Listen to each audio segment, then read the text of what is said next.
Guys, I am back with another story of Korean folktale. I'm sorry I actually came back late. Um, like I told you, I really don't think I enjoy talking to myself, but I decided to do it, so I think I'm gonna just move forward. So today I brought a story of a man and woman. 선녀와 나무꾼. 선녀 is a type of an angel, and 나무꾼, 나무 means wood. So, if you think about it, like, before the modern time, it was all this like engines or like furnaces or heaters. We just had pretty much the only source for heating our food and heating our houses would be like just trees, wood. So, this would be a noun form of a man or a person who cuts trees for getting wood. So woodcutter, lumberjack, but I wouldn't say lumberjacks because lumberjacks, I don't know, like maybe this is like my personal idea in my head. Lumberjack kind of reminds me of timber, like really large trees that they cut them down. Woodcutters somehow feels like they just want to warm their rooms or houses. So I would say woodcutter. So an angel and a woodcutter. And before I tell you how the story goes, I would like to point out this word sanyo. Oh, and at this point, I would have to encourage you guys all to learn Korean alphabets at least if you would like to be able to read some Koreans.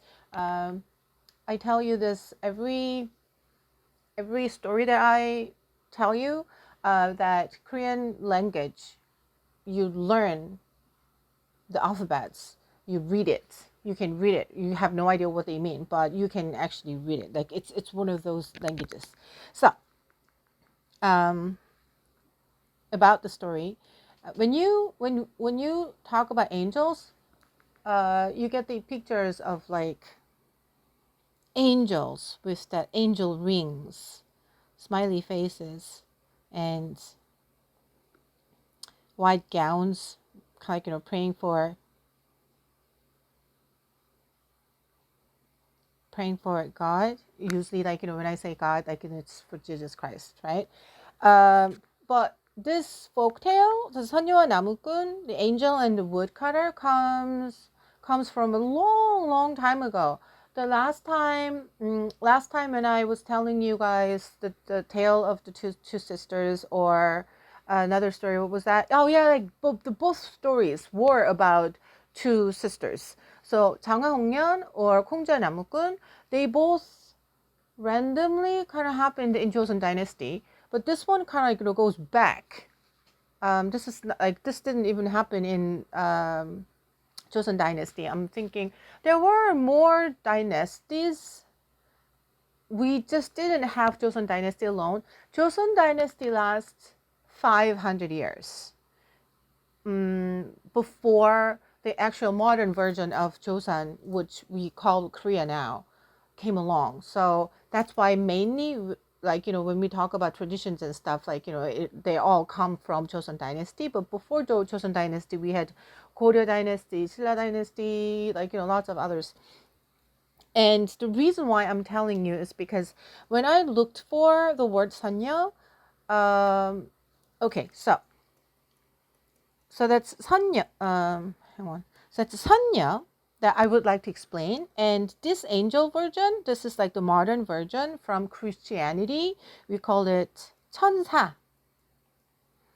So there's a definite difference between 천사 and 선녀. So when I hear the word 천사, I think of this. I think of this little, like angelic girl. So it happens to be a great singer, right? Like gas bells or like holy voices and stuff.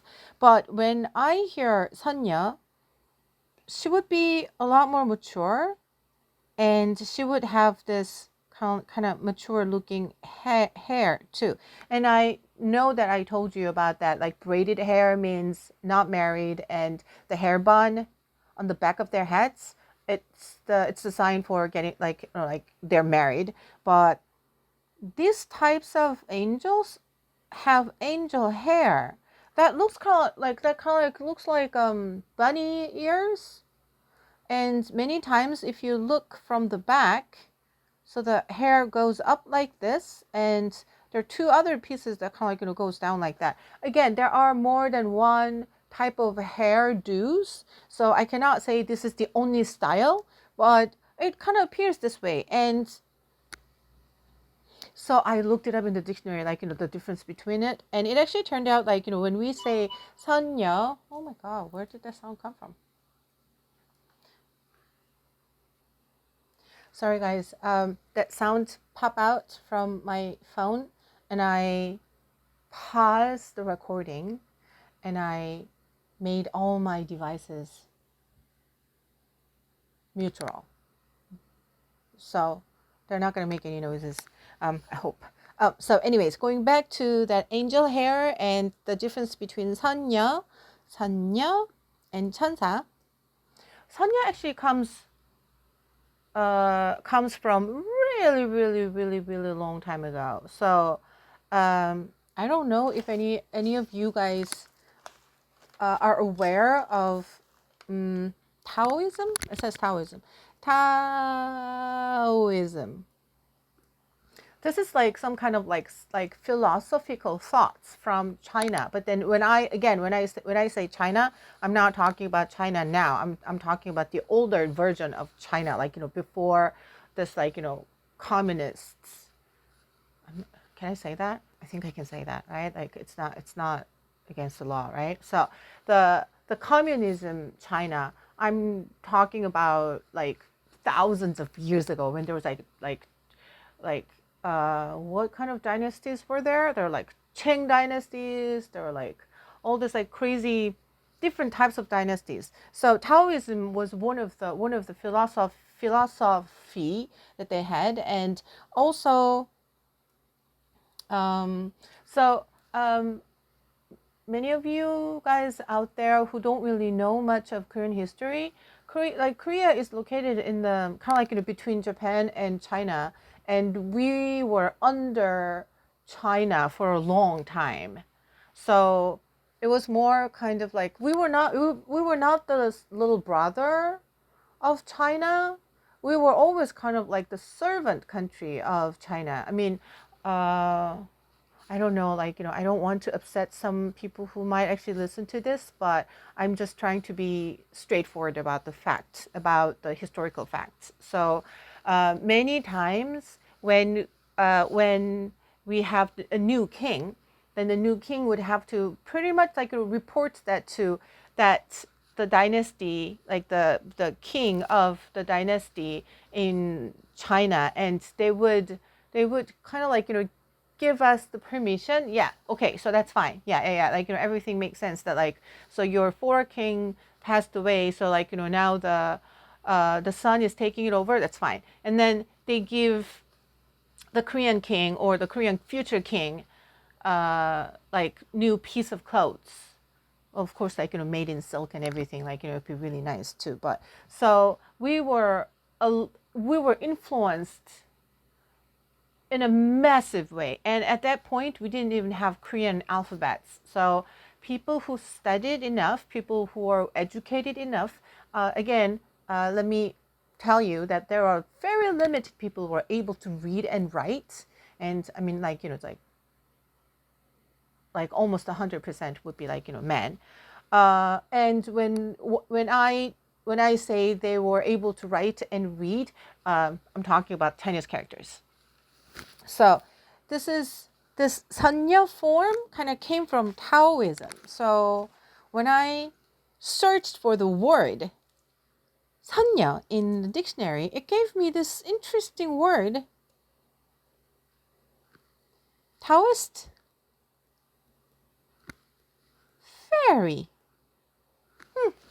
I like this expression very much because I have no idea what Taoist is.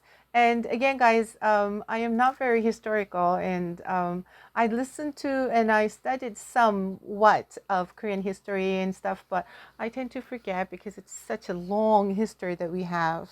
But anyways, so the Taoism is a type of philosophy, and this type of angel came from that philosophy. Okay, so it doesn't really have anything to do with the Christian angel. Okay, so I just want you to know this. Okay, there are some other points that might actually have to tell you about the difference between the angel, like the Christian angel and Taoist fairies, maybe in the future a little more. But this is for now. I'll just stop and I will move on with the story. Many of Korean. Hmm, hmm, I don't want to go undo. I guess I could just. Can I just erase it? Yeah, I think I'm just going to erase it. So many of the times, there's these kind of Korean folk tales. Why are they folk tales? If you think about it, right? If they're all happy and great stories with rich people fall in love with each other, they wouldn't make any stories. They would just yeah, this is the way it is, and then they would just enjoy their life and they would just die. They would never live any kind of they would never live any kind of histories, right? So these are all pretty much stories of sad people, or they died for no reasons, or they had really really sad life or horrible life, so that this story would give some other people who listen to some kind of life life lessons, right? So I was actually thinking about that, and the closest pattern that I could think of this story, 선녀와 나무꾼, fairy, and woodcutter. Would be it's under very different under very different, what's the word am I looking for, situations, that this is not a happy ending story. So I'm thinking it's kind of like the twisted Korean version of Romeo and Juliet. You will know why I'm telling you this, but the beginning of the story is very different. Okay, so here, let's move on with our stories. I would like to change the color a little bit. I don't know. What kind of color do I want to change? I don't know. Okay, so there you go. So we had this woodcutter. Woodcutter, by the way, guys, in an in olden days, woodcutter would be an occupation. But is this occupation for a good person who makes a lot of money?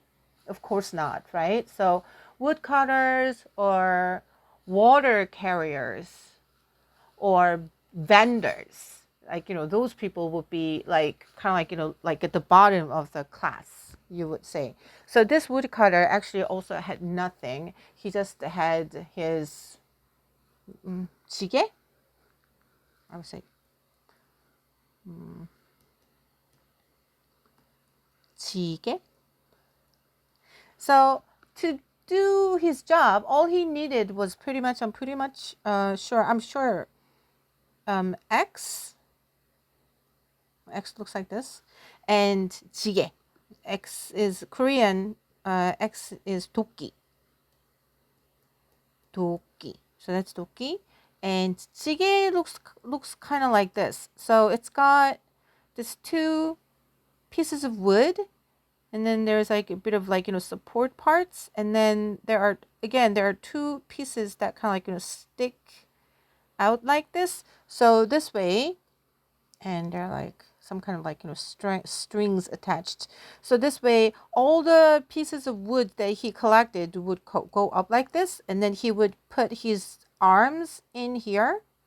So that's his arm, and that's his hands. So when he carries it, it looks like this. So that's his eyes, that's his head, eyes, ears. nose. And then, yeah, so it would look like this. Yeah, sorry for my bad picture. Sometimes I'm a better artist. Sometimes, yeah, I suck.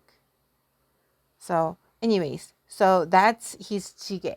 So I guess you could say like some kind of like, carrier, some kind of cart. I don't want to say backpack because that's definitely not a backpack, right? But anyways, so he pretty much literally had nothing. He just had a mom, an old mom who was sick. So he had to look after his mother, and he didn't really learn anything. He doesn't have any land so that he could harvest anything. So all he did was just go to the mountains and collect as much wood as possible and bring it back, and he could use that at his home.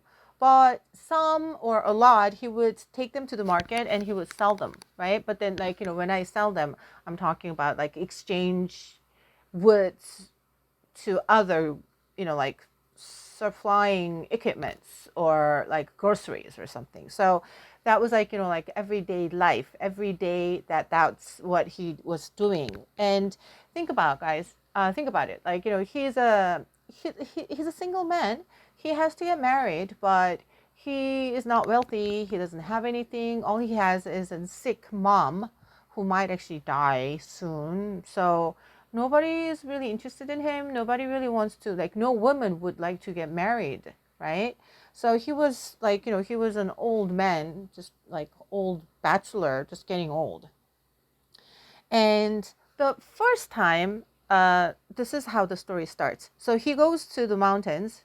He goes to the mountains, and then he tries to get some wood, and there is this deer appears. I don't want to draw a deer. Um, every time I think of deer, I think of Bambi. Well, what, what do they look like?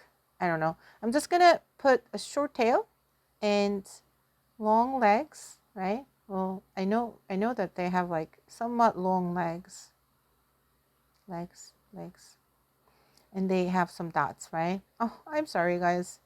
I don't know. I'm usually not very bad, but today I feel like I'm a bad artist. Okay, I'm gonna write it down here so that everybody knows that this is deer. What is deer in Korean? 사슴. When we talk about beautiful women's eyes, like, when we want to compliment their beautiful eyes, we sometimes say 사슴 같은 눈망울, right? So it's like eyes, like deer's eyes. Like, your eyes are as beautiful as deer's eyes. So he was in the middle of the mountains collecting wood, and then this deer appears and, oh, wood hunter, can you please hide me? There is a hunter chasing after me. So this woodcutter feeling sorry for the deer, and he agrees. Okay, so like you can hide under here. So the hunter would come and, like, ask around, like, have you seen a deer around here? And he says like, no, I didn't see any. No, sir. So the woodcutter spares the deer's life. Now the deer is like, oh my God, I cannot thank you enough. I am so grateful that I would like to. And of course, it's like just by looking at the woodcutter, like you can guess, like, what kind of person this is. Like, probably no wife to look after her, or look after him, sorry. And it's like, so he's like, so he just looks at, I don't know if the deer is a female or male. So the deer looks at the woodcutter, and you know what, woodcutter, I'm gonna let you know a little secret. If you listen to me, you might actually get married, right? So now this woodcutter, figures like, oh, he's gonna die alone. And now this deer, kind of like a mysterious deer, pops out, and then like telling him that like you might actually get married this time if you listen to me. So of course, right? Like he would just go for it. Like I'm game, right? I'm all ears.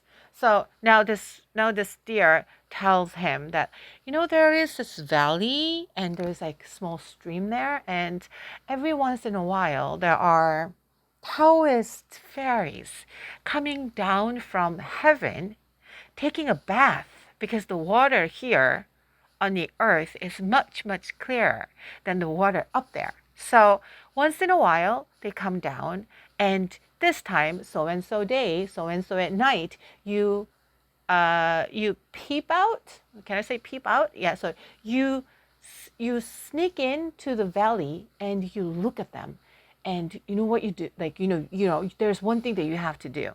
What is it? You have to hide their what do you call that? Their robe of a fairy. So like pretty much like you have to steal their gowns, their clothes. Oh my God, right? So I don't know. At this point, the woodcutter might have believed what deer said. Number one, I mean, of course, deer cannot talk, but this is a fairy tale. This is a folk tale. So he listens and he's like, okay, then I'll be there. So he goes. He goes. So late at night, so and so valley in a stream. He goes. I just wanted to erase. Well, I kind of like my picture of deer. I don't know. Well, the deer part is over, so I'm just gonna get rid of deer. Bye, deer. So there was like this stream of the water, small but really clean water, and there are, yes, just like the deer said, there were fairies taking bath with their bunny hairdos. I love their bunny hairdos. Looks really kind of old and I like it. And there were like some rocks, I'm assuming, and they took off all their clothes and they just left it there, thinking that like nobody knows where they are, right? So they're like, well, yeah, nobody's gonna be here, nobody's looking at us, so we'll just leave our precious clothes just like that, right? Like, we're just gonna dump it on top of the rocks. So now this peeping Tom oh my God, I actually said peeping Tom. Peeping Tom, oh, 나무꾼, the woodcutter, peeping Tom, and he actually grabbed one of the gowns, right? And at this point, I would like to explain their gowns. I mean, like there is some kind of special power in their gowns. And I'm going to finish this part of the story. I feel like I spent a lot of time explaining how, like, where this story comes from, but I don't regret it. I hope it was worth it because I just wanted to explain where this story comes so that you would have better understanding. Okay, so the secret of this gown, I would like to write it down here somewhere. So the secret of this gown is, guys, at the beginning of the story, I told you the difference between the Christian angel and the Taoist fairies. Where the angels, the Christian angels, where do they have wings? They fly. They have these wings, right? Like attached to their body, right? Like, so it's like their wings kind of like, grow at the back of like under their arms, or like on the on their back somewhere, right? But Taoist fairies, they just look like human, but then their gown can fly. So with no gown, they cannot go up where they belong. So now one of this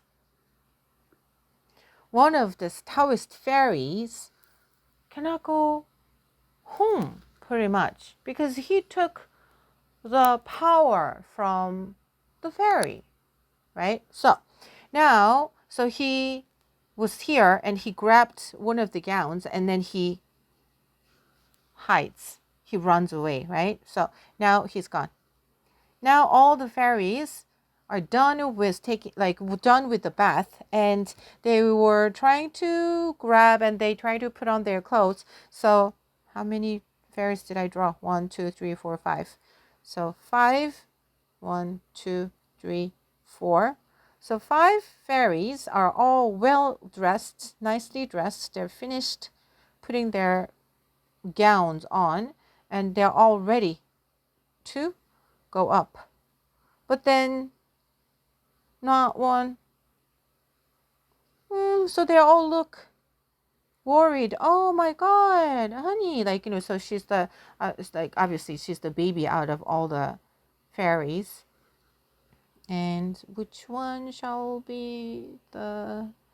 So now this one's like, oh no, I cannot go with you guys because the clothes is missing. And now they're all worried. Oh, what are you gonna do? What are you gonna do? What are you gonna do? What should we do? And then she says I'll look for the clothes. I will get to, I'll get, oh, what am I saying? Sorry guys. So she's like, oh my God, oh my God, oh my God. But she cannot go, she cannot join them, right? So she cannot join them. So she's like, you know what, guys, you guys go without me. I'll look for my gown. And when I find my gown, I'll follow you guys. So they're all worried, but they there was nothing that they could do much. So they just move up ahead. And then she was like, oh my God, where's my clothes? Where's my clothes? Where's my gown? And then this guy comes up. This guy, yeah, who am I saying? Yeah, woodcutter appears. Excuse me, miss. Are you lost? And then, it's like, she was like, but I don't know. At this point, I cannot say that she would be able to say, she's actually a fairy, that she has to go back. That's true. Yeah. Okay, so what happens was the fairy is a fairy, but she, without the gown with the wings, she cannot go up where she belongs. So then the woodcutter suggests, you can stay with me here and we can have babies, we can have we can make a family. And she says yes. What's missing? I don't know. I personally feel like love is missing. But this is how the story goes. And if you think about it, guys, a lot of women, they didn't really have any choices, right? Like a long time ago. We have more choices now, thank God. So now she agrees. So they went back to the woodcutter's house, and they lived with the woodcutter's old mom. I think I'm gonna stop here because it's almost 30 minutes. Thank you for listening. I'll be back with the rest of the story. But this is pretty much like the stage 1, how she loses her gown. It actually says the celestial robe of a fairy. I like the sound of it. But then it doesn't really give the clue for this robe makes the fairy fly. So I don't know. Anyways, so thanks for listening. I'll come back with the rest of the story soon this time. Bye.